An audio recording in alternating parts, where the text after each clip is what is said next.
Sponsored by 666bet.com. This is Coogan Cassius for the Cassius and Helder Show here on Box Nation. I'm at the Pro SW gym here in Loughton. With me, I've got undefeated professional boxer Mitchell Smith. Hello, Mitchell. All right, you good? I'm all good. First time I've been to the gym, actually. That's nice. Good setup. It's a good setup. Indeed. Just caught a little bit of your training session there with Jason Rowlands. Everything going well ahead of next week's fight? Yeah, everything's going well to plan, really. I'm in good shape. I've good fitness. My condition's good, and you know, it's just coming together really nicely. You know, didn't show you too much, but that's good. Everything's going really well. You're fighting for the vacant WBO European title, so you're going to get yourself, hopefully, a ranking within that organisation to catapult you for next year. Yeah, that's right. I've been told top 10 ranking in the world with the WBO, and it's a stepping stone. You know, I'm always learning, and you know, keep progressing. This last fight of the year, and next year is sort of my road to the world, to a world title. You know, I do believe I can do it double quick time. I am a man in a hurry. And sort of 2015, end of 2015, you know, hopefully pushing on to a world title, you know. Why are you a man in a hurry? Because I just, you know, if I can do it in double quick time, make loads of money and get out of the game. You know, I've been training since I was 6 years of age, you know, it takes a toll on your body. I've had a few injuries, and if I can make millions of pounds before I'm 27, 28, I'll do it. Why do I want to be being punched in the head at 30 years of age and being in the gym day in, day out, you know? I'm in this game for a few quid, and, you know, I'll be best in the world. If I can do that in double quick time, then why not? Fair point, fair point. The man that stands in your way next week on the 29th on the Bad Blood card, Zoltan Kovacs. What do you know about him, Mitchell? I watched a little clip on him on YouTube. Watched about 30 seconds of him and got bored of watching him. If I can't beat him, then I'm not going to go on and win world titles. Simple as that, you know. I'll let Jason Rowland, my coach, have a look, and you know, we're confident on doing the job in impressive style. And yeah, you know, like I said, I can go on to win a world title, and if I can't beat Zoltan Kovac, then I've got no chance, you know. So. Your coach, Jason Rowland, obviously been a huge influence and a part of your career. How important has he been, Mitchell? Yeah, he's been there. He's done it. You know, you can't ask for no more than that. He's been under the lights, and he's won a world title. He's won a British title, and I look up to him. And you know, I think that's what you got to have. You got to have that bit of respect for your trainer, and we're like family in it. You know, so it's nice to be told from someone that's been there and done that. So you know, I've got all my trust in him. You know, when I come back to the corner and he tells me to do something, I go out and I do it, because I know that what he's given me is the right instructions, and I trust him with my career, you know. You're part of a huge card at the XL next week. Bad Blood, Chisora Fury, Billy Joe, and Chris Eubank.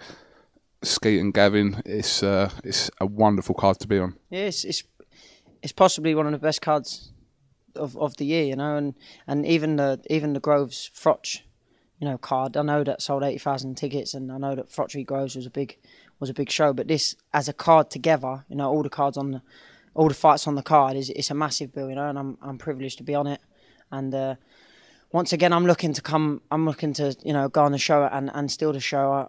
I'm going to be, you know, this performance is going to be punch perfect. I'm coming out and I'm going to do a number on this kid, and it's going to be a knockout performance. Last time out, you got a unanimous decision victory over Peter Cope.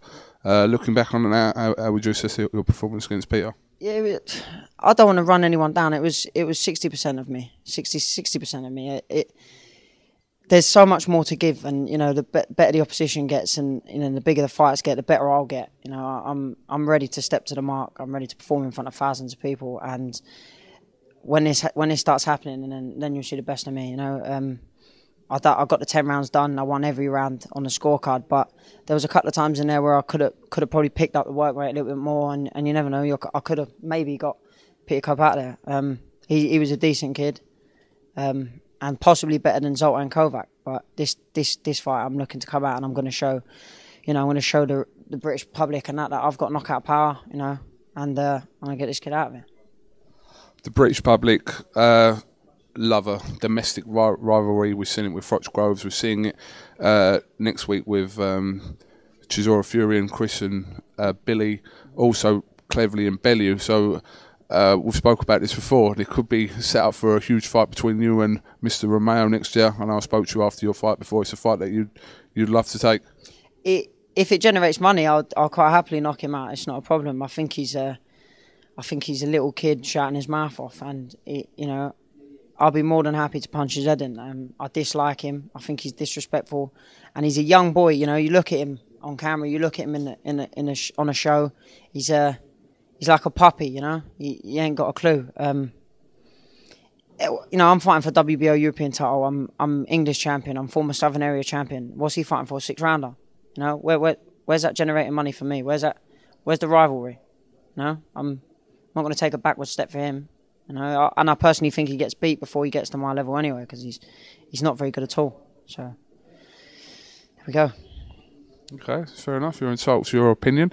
But next year, looking now, obviously, not get this fight out of the way because it's a huge fight for you. But next year, that's going to be your year, isn't it? Yeah, next year is my road to the world title. Like I said, this WBO European puts me in top 10 in the world with the WBO. And with boxing nowadays, with these international titles and that, it can get you to world honours quicker, than going through British route. British title is definitely going to be a fight I'm looking at on that night between Sykes and Walsh. But like I said, 2015 will be a big year for me, and end of 2015, start of 2016, I want to be putting myself there. I believe that I can win a world title. There's nothing special up the top. You got Mikey Garcia, who's probably the one that stands out of all of them. I'm definitely ready to mix with the world boys. I really do believe that. Especially now I'm doing 10 and 12 rounds. There was a question over it when I was doing 6 and 8 rounds and things like that. But now I know I can do 10, 12 rounds. I've done them sparring against bigger light welterweights, and pushing them back. So there's no reason why I can't go on and win world titles in double quick time. All right. Well, listen, Mitchell Smith, thank you for talking to the Cassius and Helder show. James is not very well, so he's actually not very well. So, but I haven't been to his gym, so I thought it was a great opportunity for me to come down there. Thank you very much. I appreciate you coming down, and giving your time. It's not a problem whatsoever. All right. Well, listen, this has been Kugan Cassius with Mitchell Smith. Make sure you tune into Mitchell Smith's fight against Zoltan Kovacs, which is live on Box Nation next weekend on the Bad Blood card. Thank you very much. The Big Fight, sponsored by 666bet.com.